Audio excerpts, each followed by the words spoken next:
আপনি আওলাদে রাসূল সাল্লাল্লাহু আলাইহি ওয়াসাল্লাম, এটা অনেকে মানে না এবং বিভ্রান্তি ছড়ায়। কেউ যদি না মানে তার প্রতি আমার কোনো কষ্ট নেই।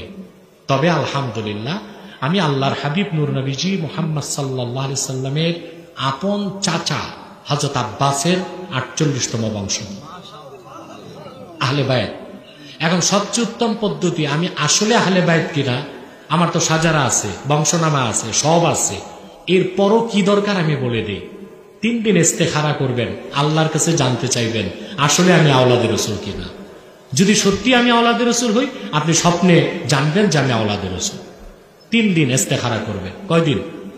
ইস্তেখারার নিয়ম মসজিদের ইমাম সাহেব থেকে শিখে নিয়েন।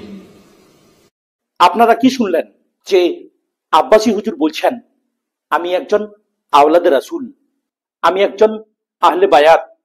আর এটা যদি প্রমাণ করতে চান তাহলে 3 দিন আপনি ইস্তেখারা করুন, তাহলে আপনি জানতে পারবেন যে আমি আওলাদে রাসূল কিনা, যে আমি নবীর বংশধর কিনা। দেখুন, প্রথমে তো উনি বললেন যে আমি নবীর চাচা হযরত আব্বাস রাদিয়াল্লাহু তাআলা আনহুর বংশধর। তো আব্বাস রাদিয়াল্লাহু তাআলা আনহুর যদি বংশধর হয়েও থাকেন, তাহলে নবীর যে আওলাদ নন এটাই তো স্পষ্ট। কেননা আপনারাই মনে করুন যে আপনার চাচার থেকে যে সমস্ত সন্তান জন্মগ্রহণ করেছেন তারা কি আপনার আওলাদ? ভালো করে বুঝুন। প্রথমেই বললেন যে আব্বাসের দিক থেকে আমি নবীর আওলাদ, এটা ভুল। কেননা আওলাদ হতে গেলে নিজের ছেলের ছেলে দিয়ে যদি বংশধারা অব্যাহত থাকে তাহলে তাকে আওলাদ বলা যায়। বংশধর আলাদা, আওলাদ আলাদা, এটা ভালো করে বুঝবেন।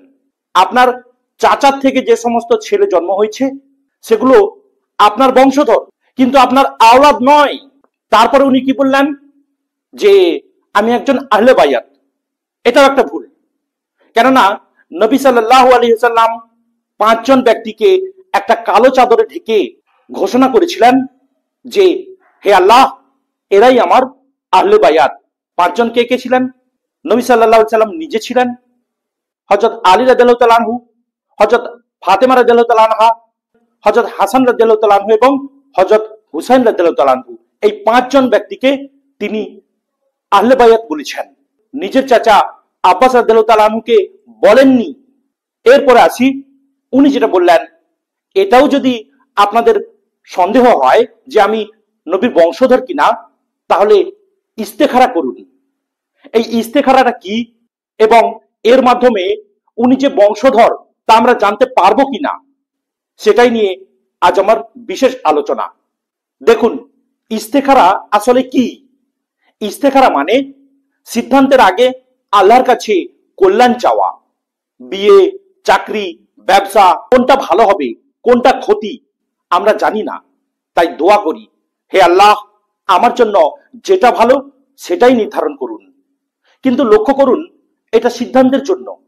যে বিষয় ইতিমধ্যে নির্ধারিত, যেমন আমার জন্ম কোথায়, আমার বংশ কোথায়, এটার জন্য ইস্তেখারা নয়। কারণ বংশধর তো ফ্যাক্ট, সিদ্ধান্ত নয়। তাই ইস্তেখারা করে বংশ জানো, এটা শরীয়তে নেই। স্বপ্নের নামে প্রতারণা কিভাবে করছেন দেখুন। আর একটা দাবি, স্বপ্নে আল্লাহ জানিয়ে দেবেন তুমি নবীর বংশধর।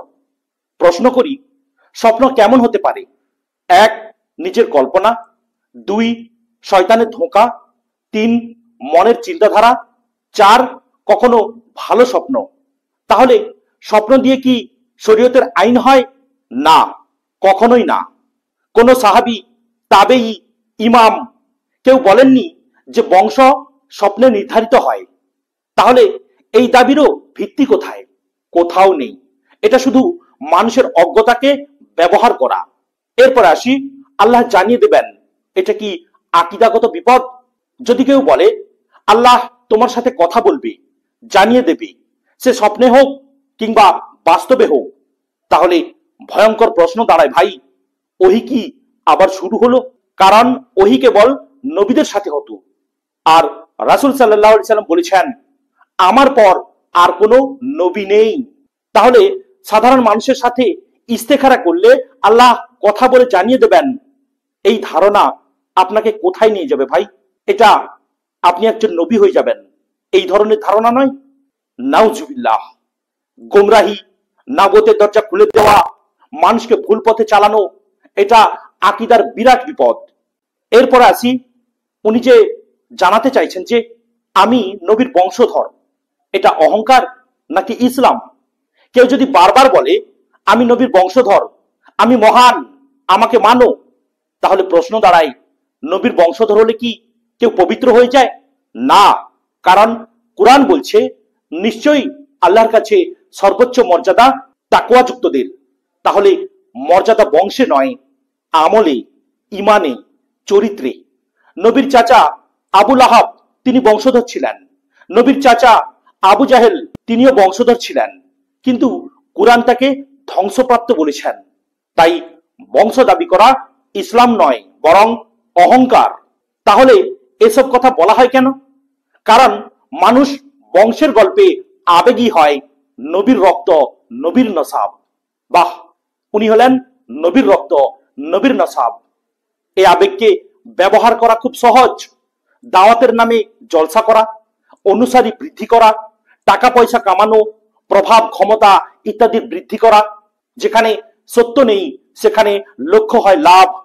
এ কারণেই এসব দাবি কখনোই কোরআন হাদিস দিয়ে প্রমাণ করে না, শুধু গল্প, স্বপ্ন, ভয়, আবেগ। এটাই প্রতারণার কৌশল। প্রিয় ভাইরা, ইসলাম কি শেখায়? ইসলাম বলে জ্ঞান গ্রহণ করো, কুরআন সুন্নাহ মানো, প্রমাণ দেখো, অন্ধবিশ্বাস করো না এবং স্বপ্নের পেছনে দৌড়িও না। মানুষের দাবিতে বিভ্রান্ত হইও না, কারো বংশে আকৃষ্ট হইও না। সত্য শুধু প্রমাণে, আবেগে নয়।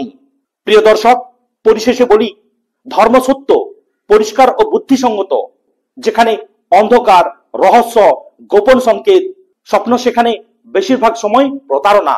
মর্যাদা বংশে নয়, মর্যাদা তাকওয়ায়।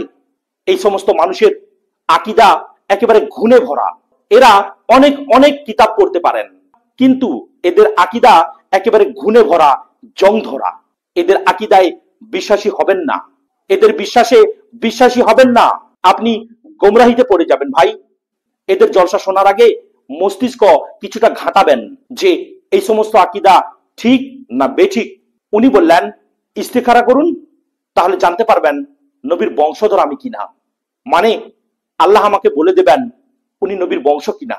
মানে আল্লাহ আমার সাথে কথা বলবেন। মানে আমি একজন নবী হয়ে যাব। নাউজুবিল্লাহ। একজন মানুষের সাথে আল্লাহ কথা বলবেন, এটা উনি কি করে বললেন? আমরা আল্লাহর সাথে কথা বলি, একতরফা কথা বলি, কিন্তু আল্লাহ আমার সাথে কথা বলবেন, এটা উনি বললেন কি করে? হায় আফসোস, এই সমস্ত হুজুররা ইসলামকে ধ্বংস করে দিচ্ছে। আল্লাহ আমাদের সঠিক জানার তৌফিক দিন, আমিন। ভিডিওটি ভালো লাগলে একটি লাইক করবেন, কমেন্ট করবেন এবং অবশ্যই চ্যানেলটিকে সাবস্ক্রাইব করে রাখবেন। আসসালামু আলাইকুম ওয়া রাহমাতুল্লাহি ওয়া বারাকাতুহু।